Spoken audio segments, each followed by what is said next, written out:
What's up, Fantastic Game? Welcome back to another Shanime review. Okay, today we're talking about Daemons of the Shadow Realm. This is by the creator of Full Metal Alchemist. It's always... But anyway, we're talking about not Full Metal Alchemist, but Daemons of the Shadow Realm. And make sure to stay to the end because we're going to be wrapping up not only episode 3, but episode 2 and 3. Okay? All right, let's see what's going on in this episode. I really want to see what is left and right. And because the title of this episode is Yuru and Asa. And I believe that's the title of Left and Right because his sister name is Asa, right? And I forgot what the original character name is. Oh, Yuru. So the description of this episode is Yuru learns the truth about his village and learns the rules of modern society as he rides down the mountain. Okay, so in like episode 1, they were showing us like different technology and how Yuru's village kind of like you can just tell how it's dated because Yuru was still using arrows to shoot and kill people, while the other people came up the mountain and they was using different technology like helicopters, guns, and so much other stuff, bombs. Yeah. So let's get into episode 3 and see what's really going on. Can we just talk about how anime always makes food look so good? Look at this. Like the creativity. Look at it. Did it even just jiggle? And also I have some questions too because it's like the guy, his new guardian, it's like he snuck into the village because apparently he has some knowledge about the world that's downside the mountain. So it's like, what do you all know and why are you not telling Yuru the whole truth? His guardian's name is Dira, or Dara, yeah. Got Asa up in there like she Nezuko. Got Asa up there in that basket like she Nezuko, smoking that girl out of the village. What happened? Tell us what happened. Uh-huh. That's the $1 million question.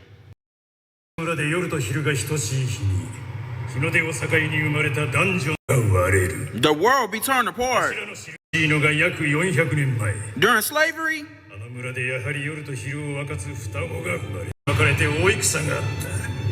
Why?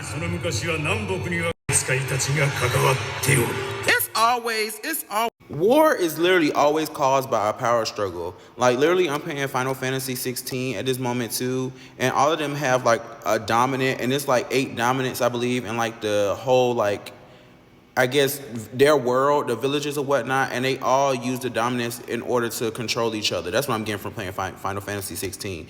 But that's also what I'm getting from Daemons of the Shadow Realm is that different parts of the country, I guess they be trying to control each other because of the war. Let's find out some more information. Exactly, my point is proven.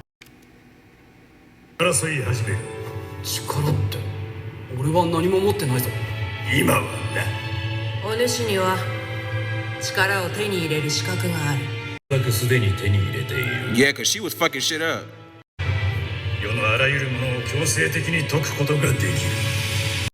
That's how she broke the barrier to the village. So so they explaining that Asa was the one that broke the barrier to the village to go get her brother basically.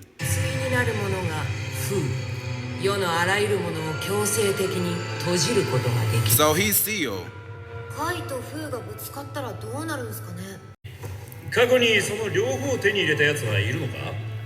Now wait a minute, how did he know how did he know all this stuff about, so how many people has done trial and error for them to take a specific route to get into Higashi village? Make a 90-degree turn in this big tree.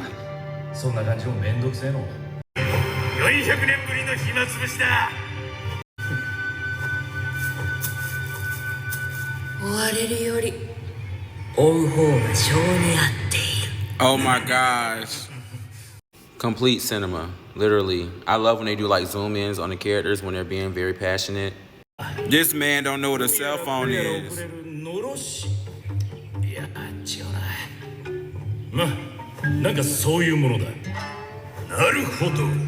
Okay, episode 4 is gonna be titled Jin and Yuru. They didn't even give us a sneak peek of episode 4. They're really keeping like everything close knit and close wraps. So let's go ahead and get into the review of episode 2 and 3. And so it wasn't that much action in episode 3. It was really just Yuru really understanding what life is really about. And I think them focusing on him, they call it the latrine instead of the toilet.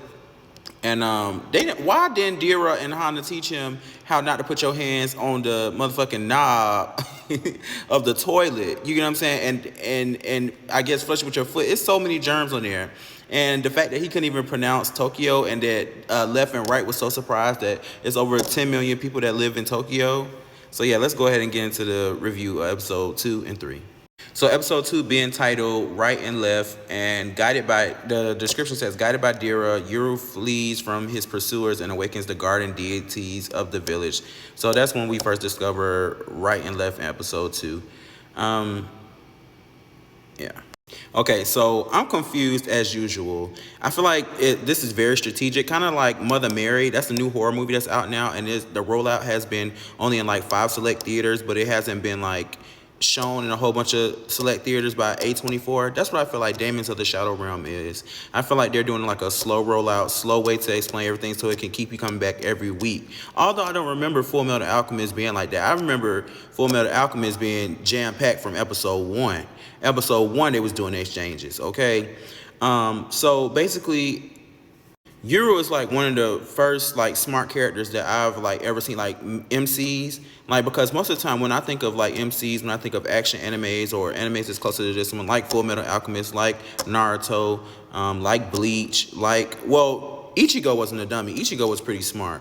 But most of the time when you think about Black Clover, animes like that, typically the main characters only worry about getting stronger and just living life or being aloof.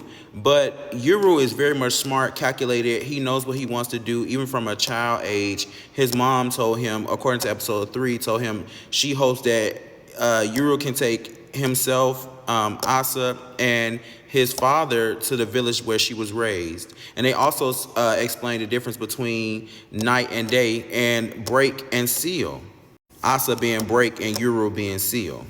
But I really want to get to the plot of the story and see why is Yuru even like obtaining these daemons, or why Asa, or why they even split these two apart from each other, because they said once these two characters get together, it's going to be a paradox. So I finally understand that I don't know the world they live in, Downside Mountain, because they live in Higashi Village, which is just a piece of the world. So I don't know if Tokyo, they're trying to say that Tokyo is at war and they're still fighting over the power. So whoever group that Asa is a part of, I feel like they're trying to capture Yuru as well to bring the break and the seal together and see what happens, because according to episode 3, they haven't seen those two parts being together in over 400 years. And Dira is also saying, like, Dira and Hannah are so, like, secretive. You get what I'm saying? Like, and they've been saying they've been at this for a while. And I feel like it's been, what Dira did say is kind of down in his family, too, that made trips back and forth to the mountain. But they're not really explaining anything. And I feel like they're taking advantage of not really explaining anything, because when they start talking about the cell phone, he's like, well, it's kind of like a smoke signal or something to that degree. But we just use it by talking on this device. Or when it was explaining about the car, talking about it's horses inside the car, instead of just saying the car is ran by an engine and the engine is built by humans and humans do. You know what I'm saying? Instead of fully explaining what's going on. So I feel like Dira and Hannah are still hiding secrets away from Yuru that he might potentially end up resenting them for. Because remember, at the end of the day, Yuru came outside without even involving Dira or Hannah and said, hey, what do you know about my lineage? What do you know about me? So before we get out of here, I got a couple questions. It's like, are the Daemons... So Dira was the one who initially showed Yuru how to get the Daemons out the ground, because he gave him something and told him to put it in the ground. Yuru didn't know how to do it himself. So it's like, is Dira's family or his tradition are people who give specific people who are born twins, like, you know, boy and girl, make them, you know, daemon users, or are the daemons, you know, choosing their users? And I want to see when Asa's mom and dad took her away from the village, and what did they look like, and what's this group that she's a part of now? And lastly, what literally happens when Yuru decides that he doesn't want to listen to anyone anymore, and he just wants to, you know, make his own objective? I'm not gonna lie, they got back to episode 5 to be really showing me something, make some shade. But if you like this show and you read the manga, or you know way more than me, make sure to get down in the comments and let me know, okay? And stay tuned, because I'll be unraveling every episode during season 1, okay? Because I'm really interested. Shemtastic Game, make sure to like this video. Make sure to leave a purple heart in the comments, because over here we show love. Okay, if nobody told you all year, all month, all week, all day, I love you. Make sure to check out some more videos. Make sure to check out some gameplay. And I will see you next week for another Daemons of the Shadow Realm.